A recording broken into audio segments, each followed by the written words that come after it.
Past the hour, so we'll make a slow start and allow people to drift in and arrive.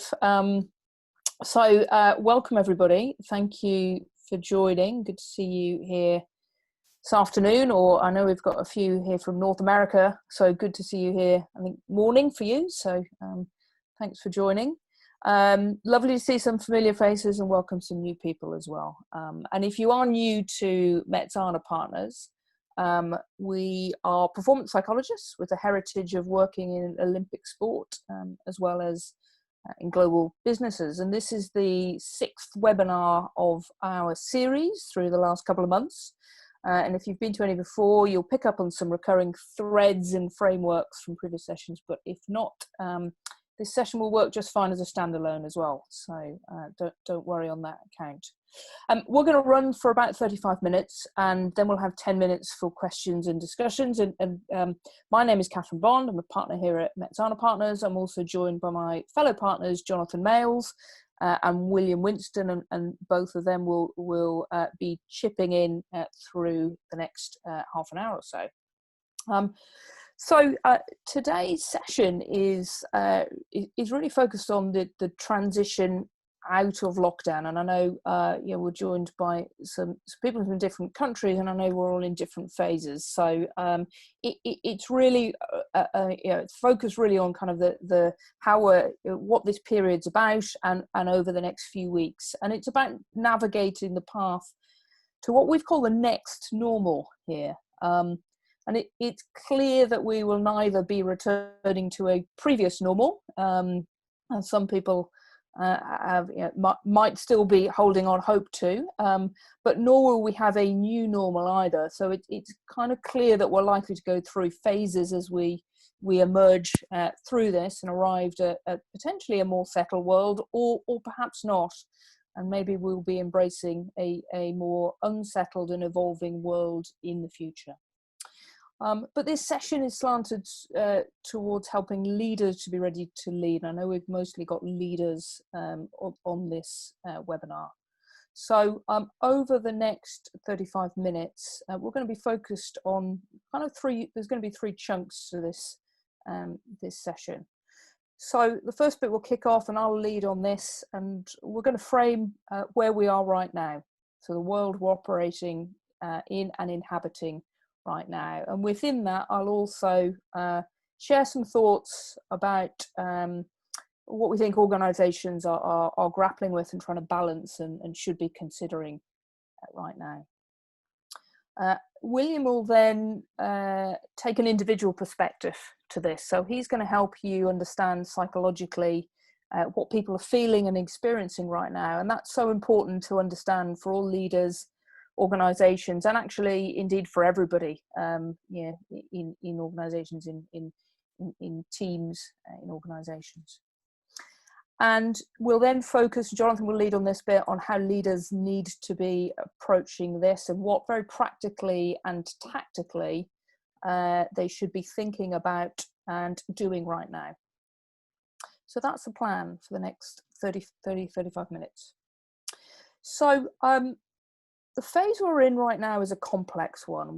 We're surrounded by complex problems. And, that's on all levels. So governments trying to kind of reopen or re-stimulate economies are grappling with complex problems such as how to transport people safely back to work and around, in particular, urban areas, using systems that are wholly unsuitable to social distancing. So that's a very complex problem. Organizations are working out how to manage a return to the office, balancing how people are feeling and their need for safety right now, along with the very practical challenge of creating those kind of compliant and safe spaces. And they're also having conversations around whether they should be doing it or indeed need to do it, or could even can even afford to do it. So organizations are grappling with complex problems. And individually and as families, we're grappling with complex problems as well. So right now in the UK, very hotly discussed topic is return to school. So within the next 10 days, the plan is for some children to return to school. And there's lots of contention around that, and families are are having to make very complex decisions around whether they should be sending their kids back to school. They're balancing their children's needs along with safety needs, and possibly a need for parents to return to work to economically sustain the family. So we are in a we're in a complex world, whatever level we look at, and also a world that is very new. It is uncharted territory for us. I think rarely have we had a period in certainly the Western world where we've had to deal with such kind of challenge and complexity.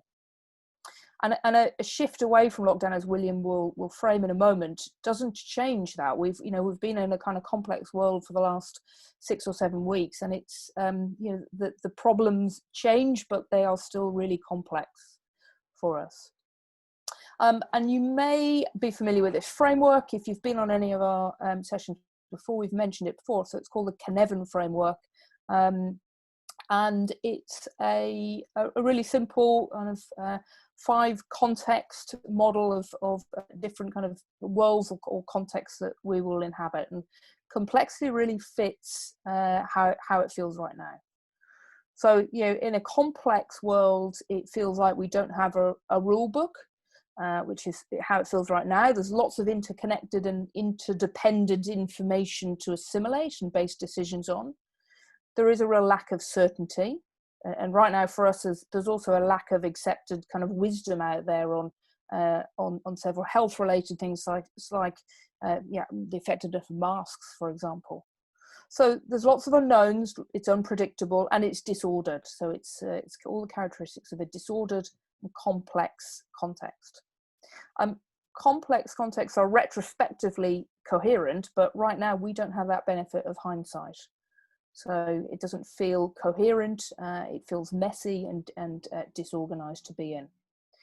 And Jonathan will pick up on some principles about leading, but in a complex context, what's required is lots of understanding, exploration, investigation, kind of making sense of stuff, and then responding, making decisions. So it requires a particular style of leadership and probably decision making, even on a personal level.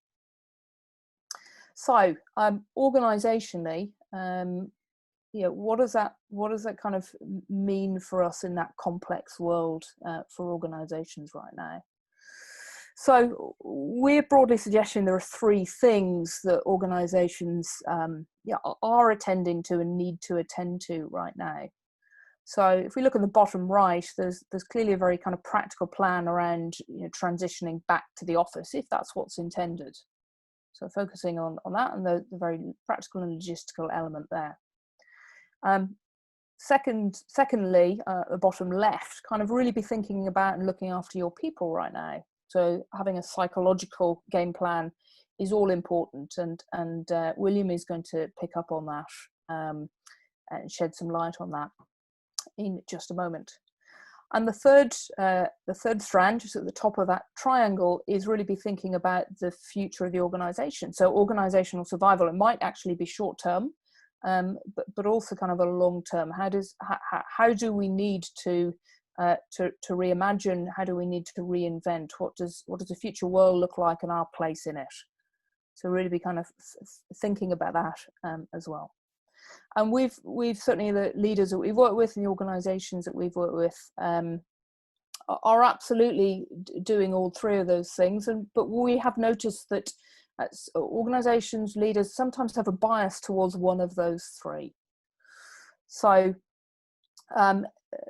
just share these kind of, and it's a bit of an artificial separation here, but just to share these 3 kind of categories. So, if your default or your focus mostly on your people first, you'd be thinking about keeping people safe and making sure that they're feeling supported emotionally and practically in any kind of change or return to the office. And we think that leaders in businesses who typically tend to be quite people focused, they might have very clear purpose and strong values. We think we've seen in the last couple of weeks a little bit of a bias towards thinking about people first. And if you're an organization or a leader that is really focused a bit more on getting your business back on track, business continuity, and what you need to do very practically to do that. We've certainly seen that, and they may be organisations that are maybe more results focused, might have shareholders or a board to answer to, or owners to answer to, but it might also be the case if your business is particularly under threat and fighting for survival. So you're necessarily a bit more focused on that. And then the third bracket or category is reimagining. So if you're reimagining the future, maybe you're spending more of your time trying to understand the future landscape, how COVID is going to change how we live, how we work, how we do business, what kind of business we do. And we'd be busy trying to really thinking about that and putting in early action to pivot and reinvent. And we're seeing that a little bit more from businesses that maybe are slightly more innovative or entrepreneurial, have a history of agility and an ability to pivot quickly. And I think, although it's a slightly artificial separation, what we just invite you to think about is where are you as a leader in an organization? So, which space are you inhabiting a bit more than the other two? You'll be in all three, but where's your default, or where are you inhabiting a little bit more? And it's not binary. It will depend on your context, your sector, your situation, and it'll also move and need to move on and change over the next few months. But it's a good check, a rudimentary check, to take over various points and possibly a conversation to have with your peer group as leaders.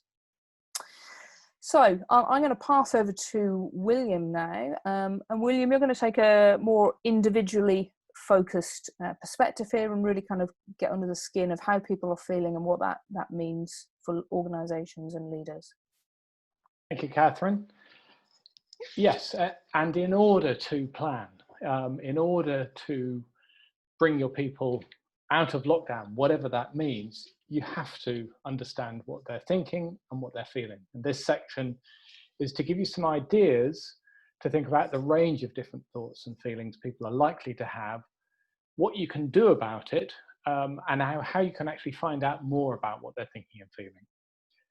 So Catherine mentioned we're in a complex phase at the moment.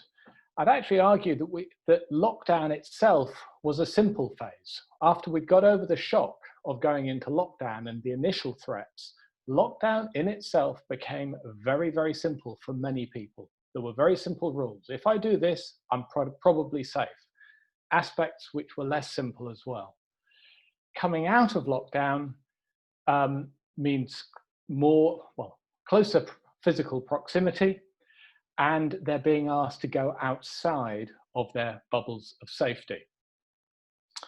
And what that actually means is that some of the physical threats and psychological threats are likely to increase.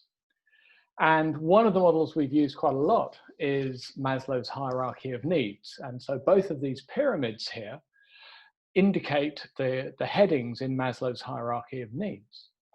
Now, at the bottom are the safety and physiological needs, and these are the ones which are most powerful. And if these are compromised, they have a very strong effect on our anxiety and potentially our anger. They trigger our fight and flight responses.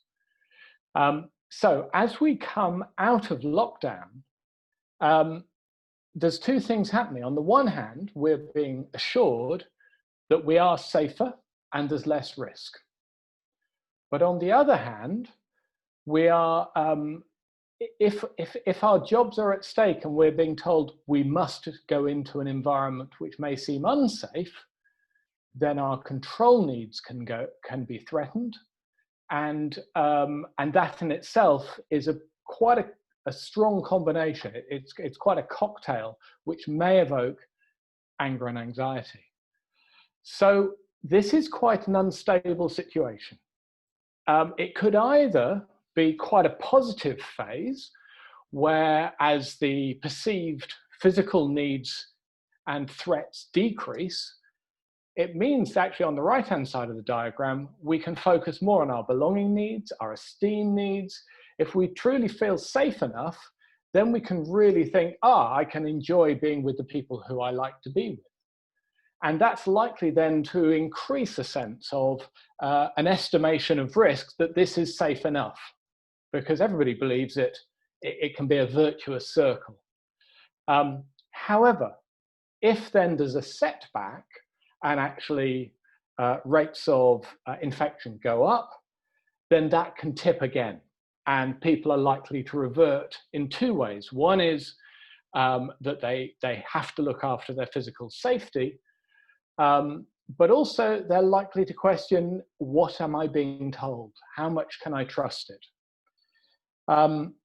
So if your safety plan is good and risk goes down, it's likely to be very helpful.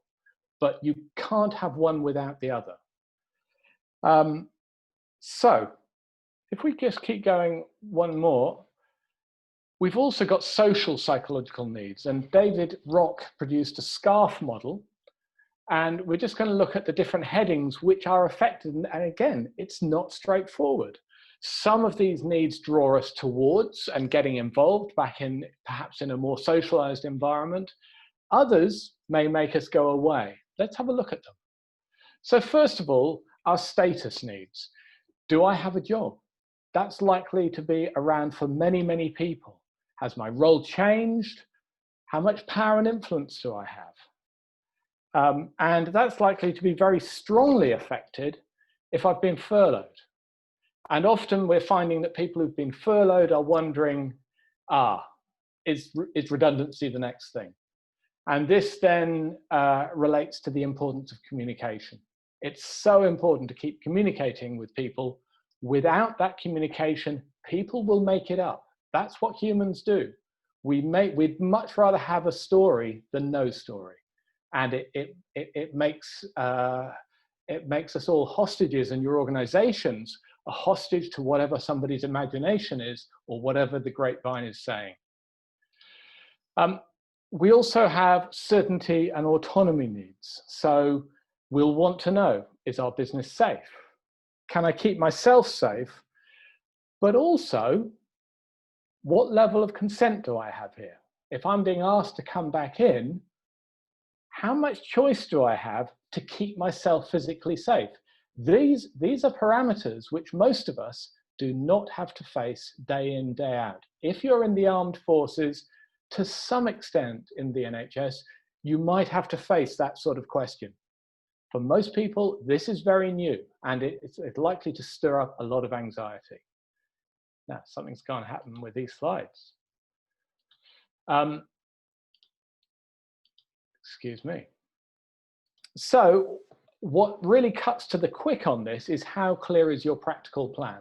Your practical plan, whatever that means and whatever phases it has, will make a massive difference to whether or not you trigger a virtuous cycle of people building trust in your organization, or it contributes to a sense of distrust and doubt and greater anxiety. So if you do this well and the environment allows it, then people are likely to want to work with see people, work with friends if it's safe enough. The other bit of the SCARF model, so status, certainty, autonomy, relatedness, and fairness, SCARF, does the plan seem fair? Are you putting me at risk? Again, it's really valuable to spend a bit of time to think about your plan for one business unit, one team, especially if it's different. Which of these are likely to be triggered and dealt with well by your plan? When does your plan raise more questions than answers? You're likely to get a lot of emotional responses, potentially some fear and anger, but also for others, a real need to get out, connect, get back to work. You're going to have a very varied response, often in the same team. So people always find ways of coping. And we want to suggest 3 different ways. Obviously, there's going to be a multitude, but we think there are 3 primary patterns which we think it's worth you looking out for. And the first side of this pattern, and these are polarities, and polarities are really interesting. One side of the polarity is people may well, some will feel this is unsafe, I don't want to go back to the office. If you work in a school, perhaps, and you've got maybe hundreds of people, of children who you connect with. One nursery this week, the owner of the nursery said, there are 35 kids, that means my staff would actually have contact with 70 adults, assuming there are 2 adults per child. So these are considerations. There may well be, on this side, you may well have quite a lot of anger and anxiety. There may be a distrust of the government and business plans because I need to meet my autonomy and certainty needs, as well as my physical safety needs. On the other side of the polarity, you may well have what we're calling cabin fever. And it may well be younger people who feel least at threat, who just say, I just need to get out. I need to connect. It's not a big risk for me. And if it is a risk, I can cope with it. I need to see people. I think that COVID has been tougher psychologically for the extroverts than the introverts. But also there are going to be people who physically have to get out, financially, and yes, really securing their employment is going to be very, very important for many people. So you've got 2 sides of this polarity, and you're going to have people on both sides of this. You're also going to have people who feel this internally, sort of at the same time. All of us, I would suggest, have aspects of this inside ourselves, as well as some individuals really occupying the more outer ground. We would argue that your job here is to create a space where as many people as possible can manage, so that they are calm enough, that they're ready to work with other people, they're able to follow the basic rules. They may actually have to work quite hard to do this. So many people who are in the managing category may not be that comfortable, but they can handle it. And a big part of your job, I would argue, is to provide enough structure, enough options, enough pre-thought that most of your people are likely to get towards the managing phase, and then you're going to have much more productive teams. So how can you find out how people are feeling? Because clearly that's an important part of this. These are just hypotheses. And it's a fast-moving situation. So it's important that whatever was happening a month ago, you don't assume is just the same now. A big part of this is likely to be how open your culture is. Because if your culture tends to be quite competitive or hierarchical, people may be less happy to tell you exactly how they're feeling. Sickness rates might go up suddenly in a way that people are potentially communicating non-verbally by being less available in that way. It could be, if your culture is somewhat more closed, obviously there are immediate things you can do about this, but it's more of a longer term thing about exploring what can I do about my culture because I'd like more open communication. It also then relates to what sort of contact you have been having over the last 6 or 8 weeks. And there are different ways you can have contact remotely in relation to really working out how people are feeling. Clearly, many organizations use pulse surveys. They can be very impersonal at best. They're highly anonymous. The question is, what do people do about pulse surveys?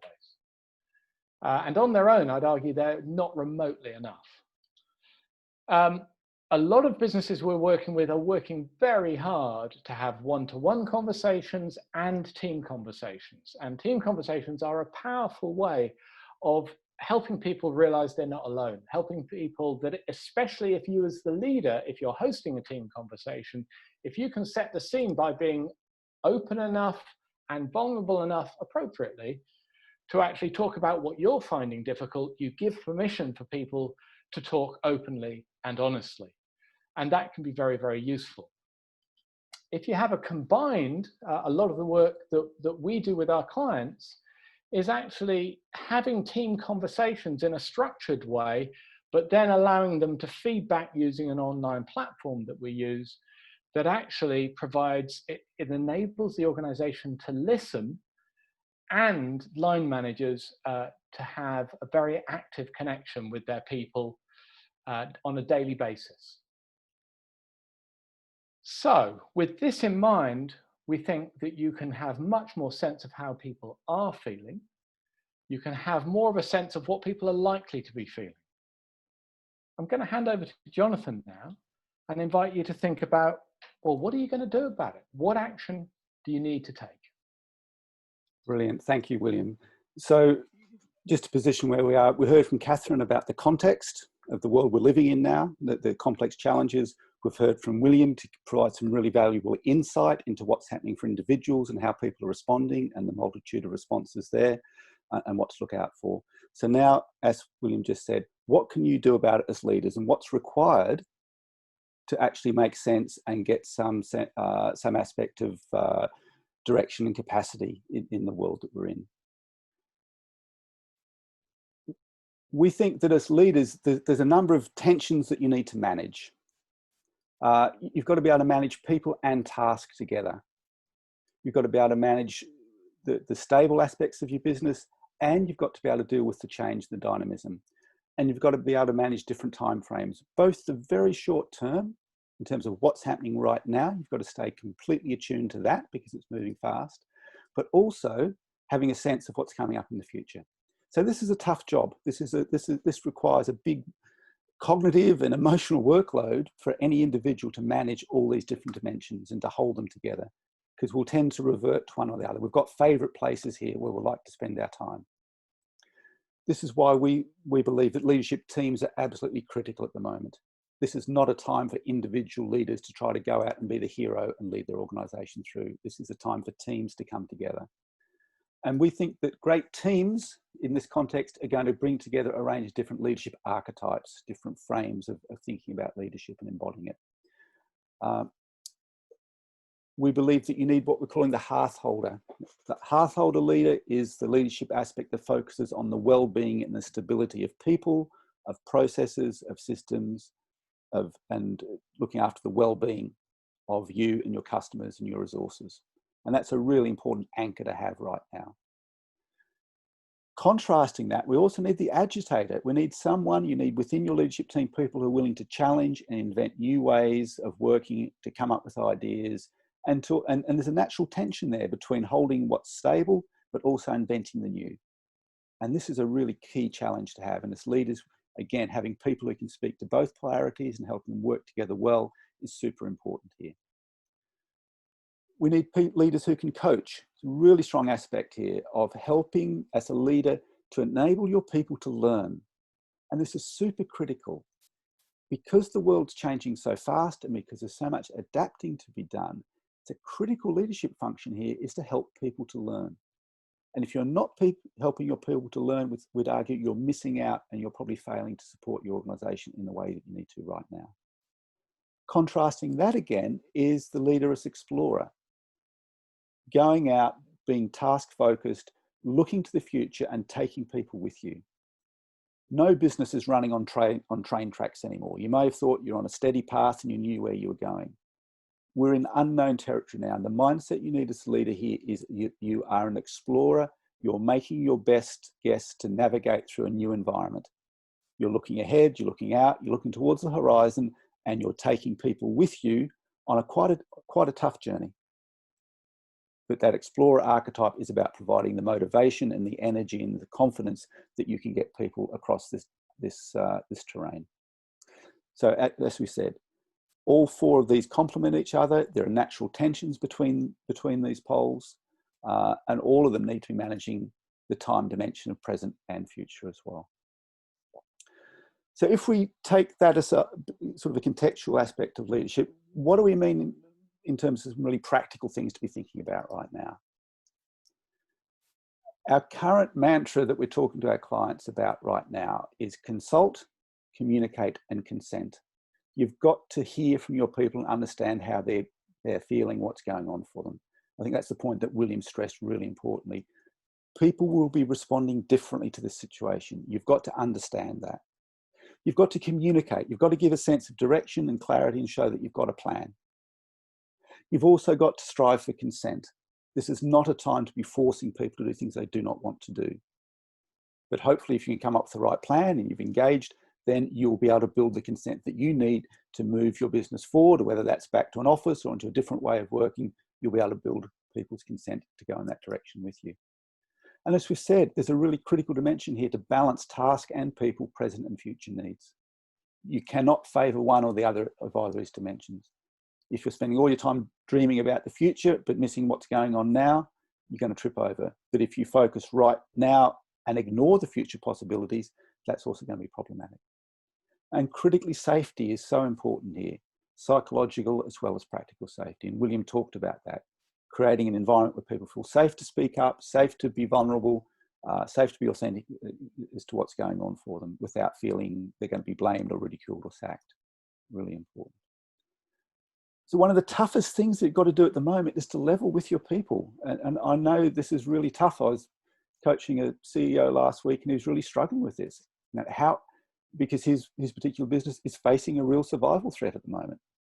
And he's struggling. How much do I open up with people and tell them about that? Because if I do, maybe people will bolt and I'll lose people. But at the same time, he wants to be honest and open up and be clear about it. Really clear challenge here for leaders. I wish I had a simple answer to how to manage this, but it's tough. It really is tough, but as much as possible, balancing out that honesty with where you are, with some optimism for where you want to get to. And treat your people as adults. You know, assume that your people are adults, and if you treat them in an adult way, give them the best chance to respond as adults and respond rationally and honestly. As always, clarity is important here. That creates all sorts of helpful things. You know, we know of clients who are setting out some very simple ground rules. For example, one client we're working with is saying, okay, whatever the government says, we're going to have a 2-week lag. So we're going to wait 2 weeks. So if the government says you can do this, we'll wait 2 weeks before we do that, because we want to be a little bit cautious. We want to see how things pan out. That's a really simple rule that's creating clarity for that company's employees. They know what's going on. Okay, if the government says that, we know that we'll be 2 weeks before we follow it, but then we will. So it gives them time to assess what's going on. So look for ways to create clarity, even in the short term. And again, within that, they give choice and autonomy. That's part of consent. If people feel forced, it's very hard to, you can't give your consent if you're forced to do it. It's a non sequitur. So look to give autonomy. And particularly empowering different teams. How can you push the authority for this down to teams, for those people who have to work together, who are close to the ground, close to your clients? How can you give them the authority and the power to set their own roadmap out? So rather than it being a top-down directive, how can you actually help teams manage that themselves? In complexity, experimentation is key. As Catherine said, we only make sense of this in hindsight, but we can learn by experiments. We can learn by setting up safe experiments that allow people to try something out, knowing that there's not a big risk. And then if it works, you can do more of it. So think about how you can frame this as a mode of experimenting. You've got different teams. You might have different teams trying different ways of returning, seeing which works within boundaries. And don't try and do it all yourself as a senior team. Set up some different project teams to look at different aspects of this, spread the workload. So there are some, what we hope are quite practical suggestions on what you can do facing this challenge. For the final 5 minutes or so, I want to share with you a different framework, which we find really useful for our clients, particularly when you're dealing with a challenge like this return from lockdown. And this makes use of our capacity to shift perspectives. And again, this is a key capacity for leadership in complexity, is the ability to take multiple different perspectives on a position to gain as much insight as we can, to understand as much as we can, and to guide our way forward. So what does this mean? So we're assuming that all of us at the moment are facing this messy, cloudy issue about return from lockdown and how do we do that? Do we do that? It's in a cloud right now.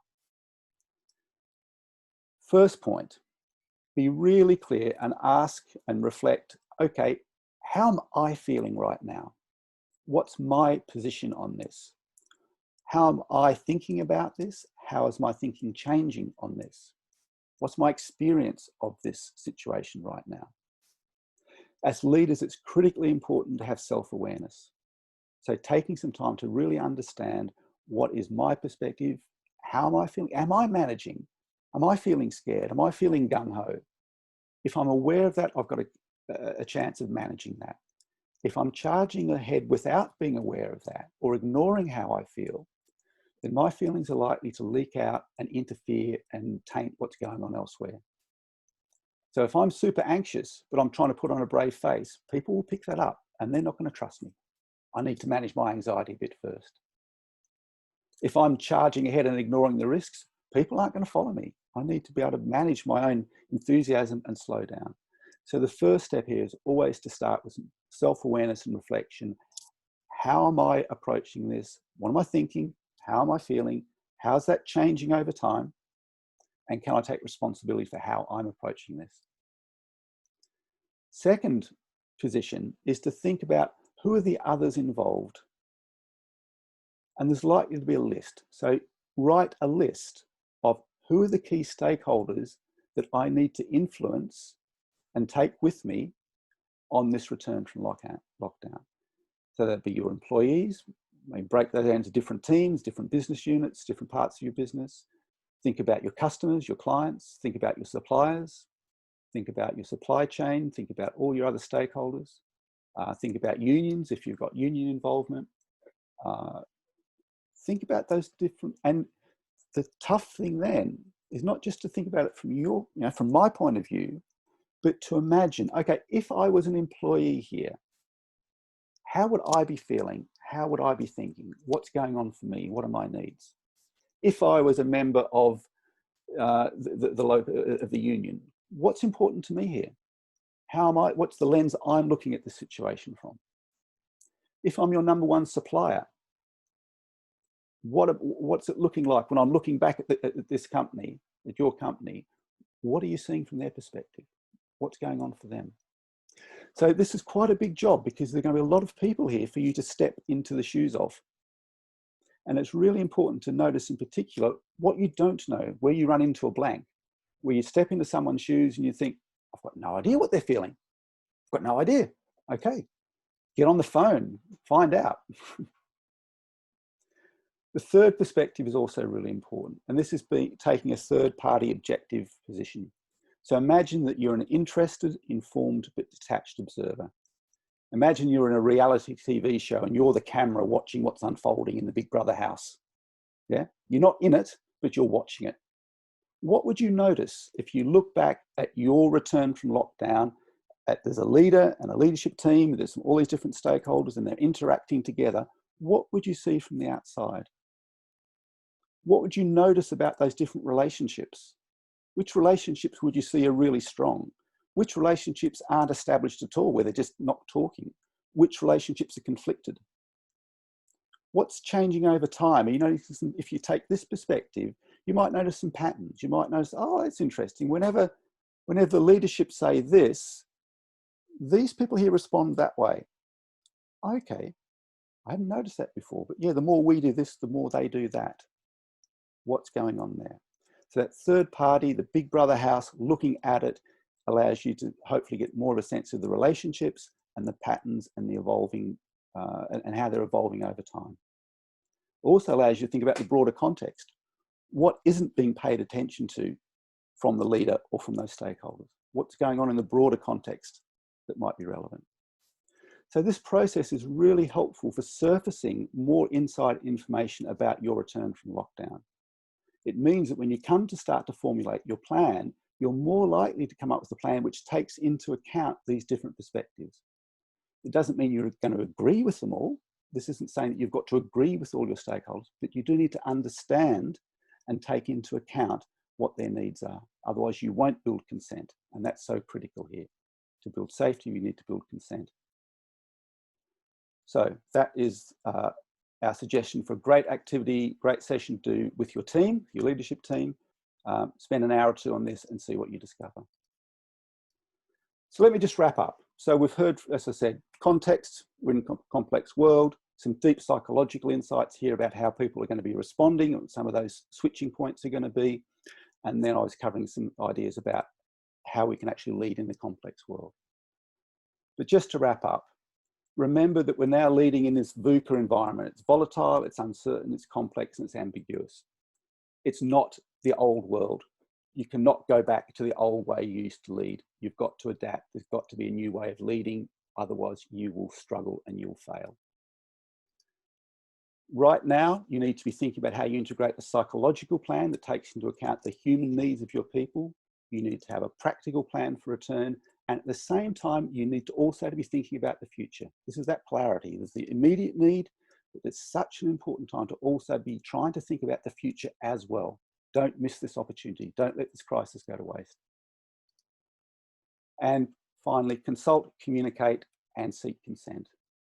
That's our mantra at the moment. As you're navigating through this return to lockdown, if you can keep doing these three things, we think you're going to find a good way through. So I'm going to open it up for questions. We've got 5 minutes or so for any questions or comments. And at the end of this, if you would like to stay in touch, you're not in touch with us already, please drop your email into the chat, and we'll keep in touch. And we're also happy to speak to people after this. So if there's an aspect here we've touched on that you'd like to know more about, we're very happy to follow up. But for a few minutes, let me just stop the slide share and open up for questions, observations for a couple of minutes.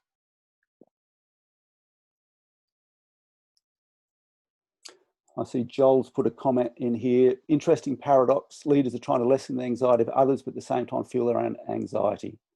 Yeah, absolutely. I think this is one of the key challenges we're saying. If leaders aren't managing their own anxiety first, they haven't got much help, I hope, of creating safety for others. Good point. Yeah, and Jonathan, I'll kind of add to that necessity for balance with leaders, both to have that sense of presence and clarity and simplicity, but also to feel okay with not knowing, which is not a comfy place for most leaders. That's not how they've been raised, right? They've been raised to know everything, but they have to be quite, they have to begin to be more comfortable with allowing the path to unfold and remaining really observant, whilst also being present, clear, simple, directive where required. But it's that balance and paradox, like Joel says. Mm-hmm. Absolutely. And I think you're absolutely right. It's learning to tolerate the anxiety and the uncertainty. It's not about trying to resolve it, because I think sometimes if we try and resolve that too fast, we shut down solutions. But absolutely, I love that. Yeah, tolerate it, hold it. Thanks, Catherine. Any other observations?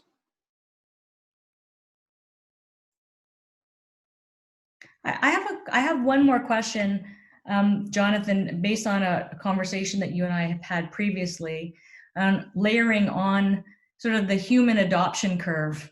You know, you talk about meeting people where they're at, and kind of dovetailing the David Rock model, dovetailing the various leadership archetypes, but also thinking about individuals have preferences about whether they're, raring for the change or whether they're the laggards. And how do you, if at all, layer on that additional adoption curve when you're trying to, as you say, positively impact as many people in your organization as possible?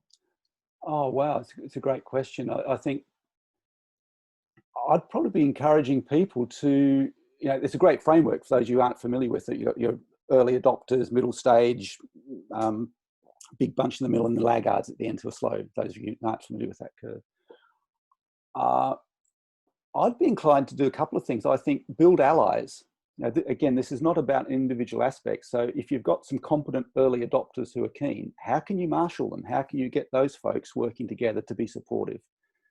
If you've got people right at the other end, they like to be feeling more scared, more uncertain, what support do they need? And how do you focus that appropriately rather than blanket it across the whole business? So again, I think it comes back to knowing your people. That's another lens when you're thinking about the people in your organization. That's another great lens to be using to ask yourself, where are they and how does that help you make sense of where they are? But yeah, use allies would be my key Can I thought on that. Just as an add-in there, Catherine, I think it also relates to how much authority can you give to team leaders lower down the organization. So the more you actually have real conversations going on in smaller team levels, then actually the more individual differences can be heard and engaged with by their line manager, rather than just cascading down one universal truth. So I think there is something about that culture and something about really working at local team levels, which will pay real dividends in productivity and motivation. Yeah, agreed. And also mitigate the sometimes mistaken idea that the cheerleaders will in fact impact the laggards. Usually it just creates more and more mistrust and barriers for movement, but to think about how they have those conversations together. Sure. Thanks. Any other comments or questions before we close? No? Great. Well, on behalf of Metsana Partners, so Catherine and William and myself, thank you so much for joining us. It's been good to have some folks in from over the pond as well. So thanks for joining us. That's really cool. I love the fact that one of the advantages in this world is that distance and time collapse, and we can have people join for a session like this very easily. We always could, but I don't think we kind of cottoned onto it as much as we did, as I did. So thank you for that. As we said, if you would like to stay in touch, you're not in touch with us already, drop your email into the chat. And we're certainly very happy to follow up if there's any of this has piqued your interest or there's something you'd like to know more about, let us know and we'll arrange a call in the next week. So any more, Catherine or William? Just final thoughts or words? No, that's good. Have a good rest of the day for North Americans and a good evening for UK-based folk. Terrific. Yep, very good to see you all. Thank you.